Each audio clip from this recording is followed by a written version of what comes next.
Manish Kashyap mic उठाने से पहले एक बार चुनाव लड़ चुके थे निर्दलीय, और जब इन्होंने चुनाव लड़ा था तब इनको ज्यादातर लोग नहीं जानते थे।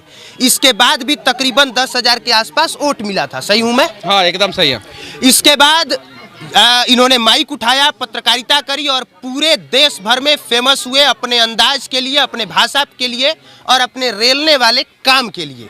इसके बाद जेल हुआ और जेल के बाद अब जब बाहर आए हैं तो एक बार फिर से वही चर्चा हो रही है कि क्या मनीष कश्यप चुनाव लड़ेंगे, और लड़ेंगे तो कौन सी पार्टी से।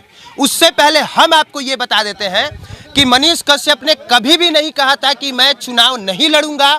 लोगों ने कहा कि मनीष कश्यप ने माइक को हथियार बनाया सदन तक पहुंचने के लिए।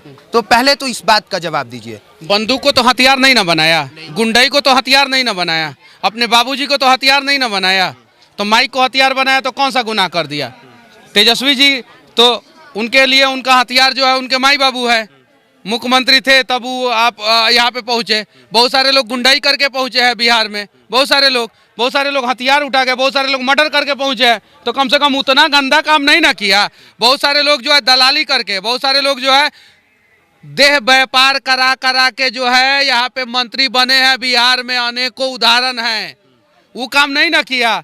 बहुत सारे लोग जो है तस्करी करके, क्या क्या चीज़ का तस्करी करके बिहार में बन गए, वो काम नहीं ना किया। तो अगर माइक को अगर हथियार बनाया, अगर हमको छेड़छाड़ नहीं किया होता लोग, तो हम चुनाव नहीं लड़ते। हमको अगर तेजस्वी जी अपने प्रकोप से अगर जेल नहीं डलवाए होते तो हम जो है मतलब कि माइक को हथियार के रूप में नहीं इस्तेमाल करते। जैसा आपने बोला, हमारे साथ उन्होंने गलत किया, हमारे साथ छोड़ दीजिए। उधर राकेश तिवारी हैं, इधर सामने पीछे दिख रहा है, इन्होंने अपने दादा और दादी को खो दिया। इन्होंने अपने दादा और दादी को खो दिया। क्यों खो दिया? क्यों इनके साथ क्यों अत्याचार हुआ? और जिस केस में राकेश तिवारी थे, कोर्ट ने उनको बाइज्जत बरी कर दिया है, बाइज्जत बरी कर दिया है। तेजस्वी यादव जी इनका दादा और दादी को वापस लेके आएंगे, 70 दिन जो जेल में रहे ये वापस लेके आएंगे। और चलिए सब कुछ ठीक है, मनीष चुनाव नहीं लड़ेगा। तेजस्वी यादव जी एक बार माफी मांग ले, एक बार माफी मांग ले कि हमने गलत किया था आप लोगों के साथ। एक बार माफी मांगे, चूंकि वो राजा के बेटा हैं, अहंकार उनके जो है रग रग में है, इसलिए वो माफी भी नहीं मांगेंगे। माफी मांगे इनसे, आके माफी मांगे इनसे। क्यों नहीं मांगेंगे? ये तो 70 दिन रहे। इनकी दादी का डेड बॉडी, दादी जिंदगी में कभी इनके परिवार में कोई जेल में नहीं गया, दादी का डेड बॉडी जेल के अंदर गया। आज हम लोगों को लड़ना पड़ेगा वो सिस्टम के खिलाफ। अभिनव भाई किसी दिन आपको जो है सिस्टम पीस के रख देगा, कोई आवाज उठाने वाला नहीं रहेगा। और जब आपका भाई सदन में रहेगा तो चाहे कुछ भी हो जाए, अभिनव भाई पे अगर कोई अत्याचार करेगा तो मनीषवा जो है सदन को हिला देगा। ये वादा करता है, ठीक है, ये वादा करता है। बाकी हम आपको बता देते हैं कि बगल में जो राकेश तिवारी खड़े हैं, सेम इसी मामले में ये भी जेल में रहे थे, और जो कहानी इन्होंने बताई है वो 100% सही है कि ये जेल से बाहर नहीं आए थे। इनके दादी का बॉडी जेल में गया था। देखिए, बात अगर सिर्फ मेरी होती 70 दिन की तो एक टाइम के लिए थोड़ा बहुत हम लोग सोच सकते थे, लेकिन अगर 5-10 मिनट भी मरने के बाद मेरी दादी को जेल में बंद होना पड़ा, वो मेरे अंदर कैसा टीस होगा उसको आप फील कर सकते हैं। अरे इनको सदन में हम भेजेंगे, इनको ये वादा करते हैं, हम जाएंगे। दोनों भाई कांधा से कांधा मिला के आई जिन लोगों ने अत्याचार किया है ना, उनका पुंगी बजा देंगे, बैंड बजा देंगे। ये वादा करते हैं।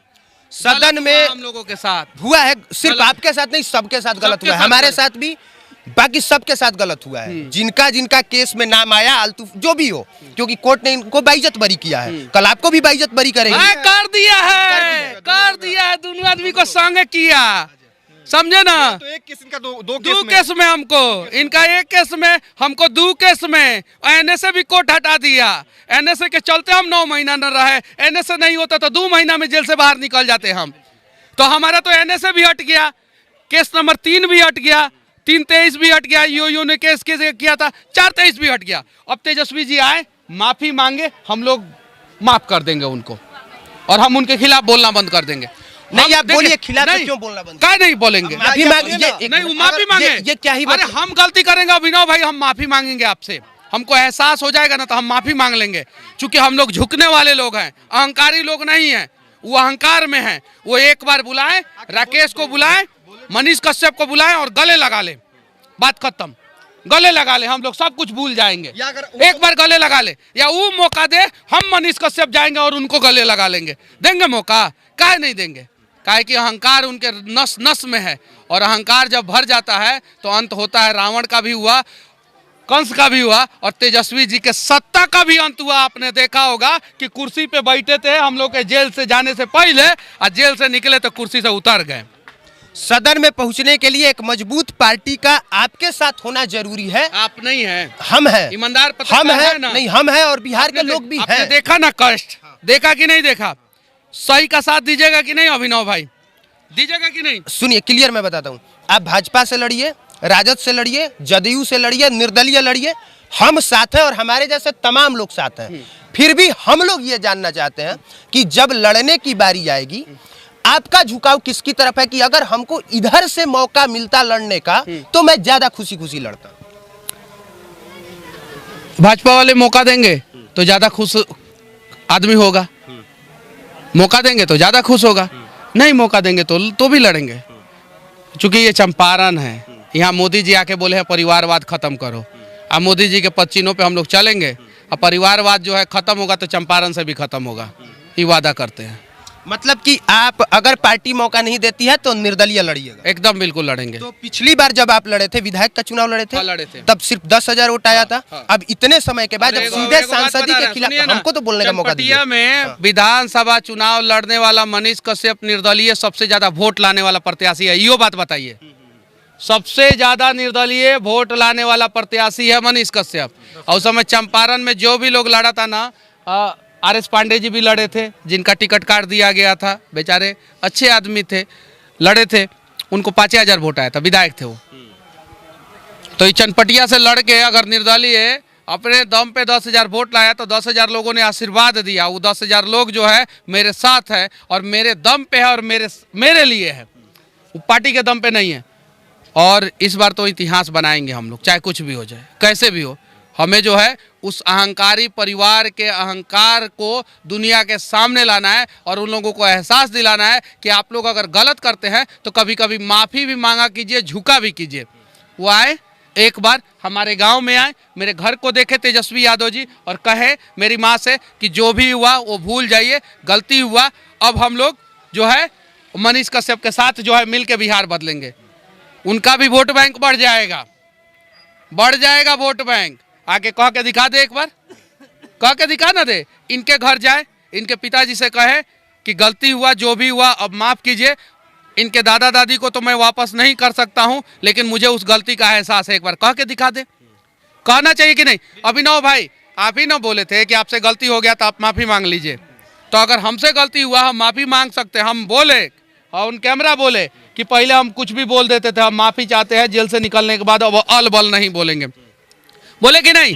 बड़े बड़े चैनलों पे बैठ के बोले कि हमसे पहले गलती हो जाता था।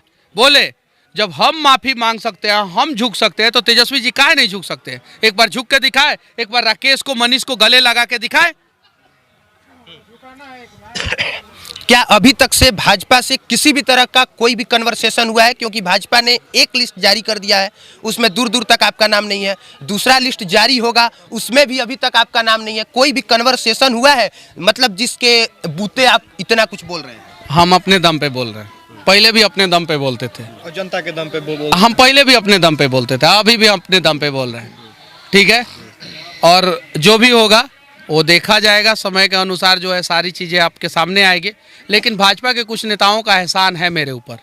मनोज तिवारी जब मैं जेल में था तो वो मिलने आए थे, हालांकि मिलने नहीं दिया गया। विनोद तावड़े जी जो है महाराष्ट्र के जो है यहाँ पे प्रभारी हैं, ईमानदार आदमी हैं, उन्होंने मेरे लिए 2-2 बार 3-3 बार पोस्ट किया था, आवाज़ उठाया था, मन से बोला था। सुशील मोदी जी, विजय सिन्हा जी मेरे लिए लड़ते रह गए।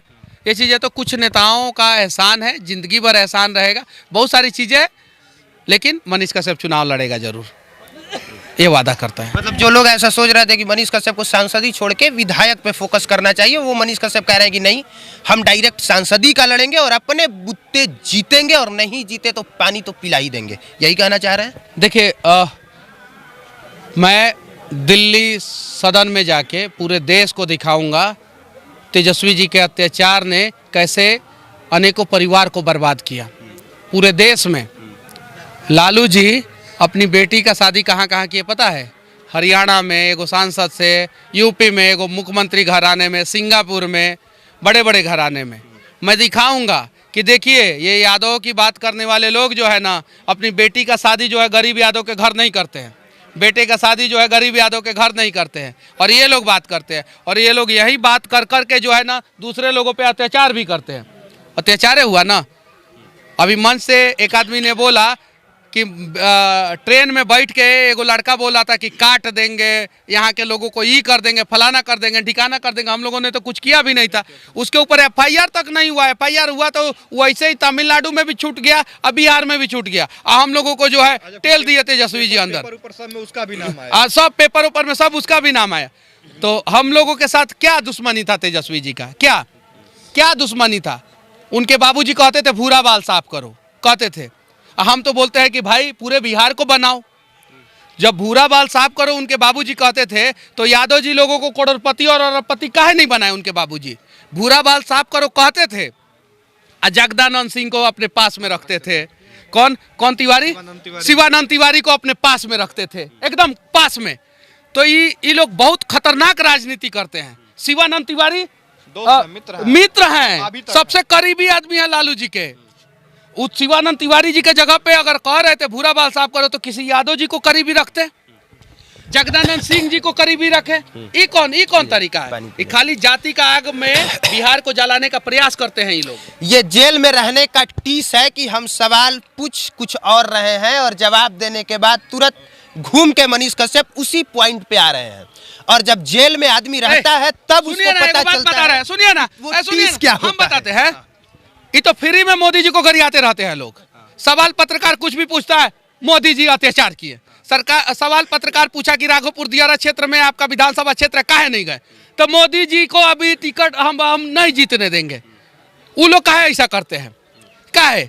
लालू जी गए, अब मंच पे क्या जरूरत है बोलने के लिए? लालू जी तो मोदी जी को मुद्दा दे दिया। पिछली बार राहुल गांधी दिए थे कि चौकीदार चोर है, तो हम भी चौकीदार, स्लोगन वायरल हुआ 2019 में। इस बार जाके बोले कि मोदी जी का परिवार है नहीं है। तो सही बात है, मोदी जी का अपना परिवार नहीं है, लेकिन पूरा हिंदुस्तान मोदी जी के लिए अपना है, ये बात सही है। और लालू जी खाली अपने ही परिवार के लिए सोचते हैं। तो मंचवा पे जाके बोले, बीजेपी को मुद्दा मिल गया। कहीं से पूछिए इन लोगों से सवाल, सीधे मोदी जी पे अटैक करते हैं ये लोग। तो इन्हीं लोगों से हम भी सीखे हैं, हम भी इन्हीं लोगों से सीखे। तेजस्वी जी के मुंह में माइक डालिए, कुछ भी सवाल पूछिए कि आप अपने क्षेत्र में कितना विकास किया है, तो नीतीश जी नहीं करने दिए, मोदी जी नहीं करने दिए। तो हम भी यही लोगों से सीखे हैं कि कुछ भी पूछिएगा हम जवाब देंगे, और घूम फिर के इन लोगों पे जाएंगे जरूर। और बिहार के लोग जब उस समय मनीष कश्यप जेल में जा रहे थे और जो फोटो वीडियो वायरल हुई थी, उसके भी हिसाब मांगने का वक्त है। वक्त इसलिए क्योंकि अब न्यायालय ने बाइज्जत बरी कर दिया है, जिस मामले में अब तक आप लोग बहुत सारे लोग दोषी मानते रहे होंगे, वो तमाम लोग। बाकी इन्होंने क्लियर कर दिया है कि चुनाव लड़ेंगे, पार्टी टिकट दे तो पार्टी से, पार्टी ना टिकट दे तो निर्दलीय, लेकिन लड़ेंगे जरूर। बाकी आप देख रहे थे पब्लिक प्लेटफॉर्म। मेरा नाम कुमार अभिनव है, बगल में राकेश तिवारी थे, उनके बगल में मनीष कश्यप थे। देखने के लिए धन्यवाद।